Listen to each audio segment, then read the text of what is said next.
พอที่นี่ก็ไม่จะเป็นช่วงเวลาเห็นแต่ว่าก็ต้องจะคุณได้อย่างถึงว่าอันนั้นไอ้พี่นั่นแบบนี้ชีนั่นไอ้ที่ต้องจะไว้พ้นกระโดดตาแล้วก็ไว้นั่นเลยนะไอ้พี่นั่นน่ะสิเอ๊ะอะไรวะชาอะไรวะมาทักชีดาพอดีมาเชื่อเราถ่ายก็เชื่อได้แบบพี่มันเชื่อแล้วก็อีซ่าไอ้ช่วงแม่มันบังก็ลงมามันนี่เลยตาก็จะเล่นงาเลยแล้วก็ไว้นั่นว้ายนะชีแม่เนี่ยงากันเลยเดียแล้วก็มาจะเพื่อนเนี่ยฉันนะพวกเราฉันได้สิบดูเอาไปพอที่นี่ที่เรามาทุ่งเราพี่กันแล้วพยายามเอาอันนี้ก็พอกันอีกคนเนาะกันอีกคนเนาะพอมันเด้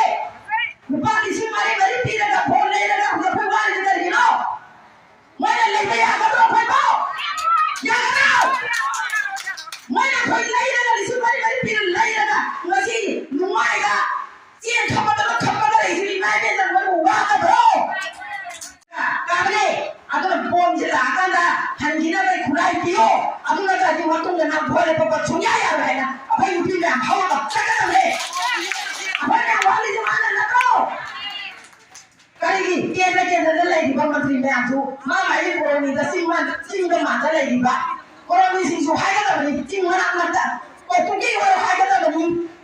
อันนี้เวลาดิฉันพูดเลยว่าให้กันเลยเอาไปทำงานอะไรก็ไม่ได้ยินนะสิเมื่อนั่งมาจะชุ่มไหนก็ไม่ได้จ้าไอ้พวกว่าอะไรสักอย่างเนาะมาไม่ก็พี่นะสิ